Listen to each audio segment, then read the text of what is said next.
Om Sai Ram. Happy Thursday to all.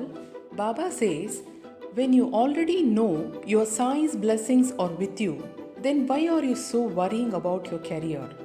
Don't you have faith in me? The pain that you have been feeling can't be compared to the joy that's coming on your way by Baba's blessing. Let's return to other interesting stories of Sai Baba. If a devotee intend really to offer anything to Sai Baba, and if he afterwards forget to offer the same, Baba reminded him about the offering and made him bring it to him and then accepted it. Relating to this, let me narrate an instance. Takad's family.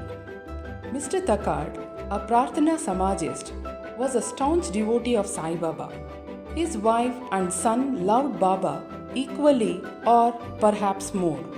Once, Master Takad and his mother wanted to go to Shirdi and spend his summer vacation there.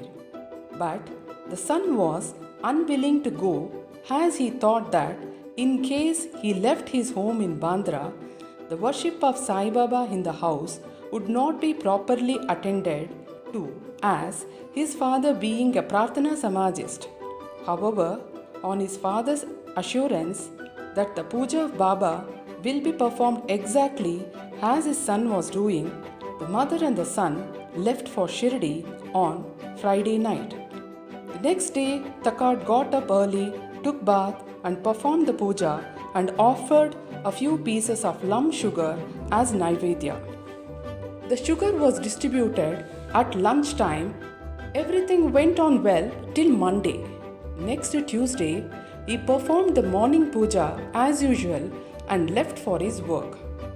Coming home at noon, he found that there was no prasads to partake of when the meal was served.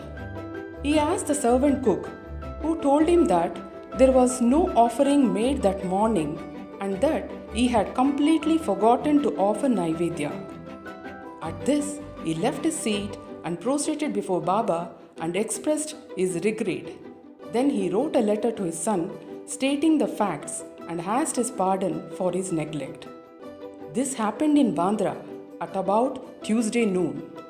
At about the same time, when the noon aarti was about to commence in Shirdi, Baba said to Mrs. Takad, "Mother, I had been to your house in Bandra with a view to have something, but Mr. Takad had left nothing to eat for me. So I have returned with my hunger unappeased." The lady did not understand this, but the son understood that there was something wrong in the puja in Bandra, and he therefore requested Baba to permit him to go home. Baba refused this, but allowed him to perform puja there. Is this not wonderful? And it shows how Baba is all pervasive. Om Sai Ram. Subscribe my channel, comment, share and like. Stay home, stay safe. Thank you.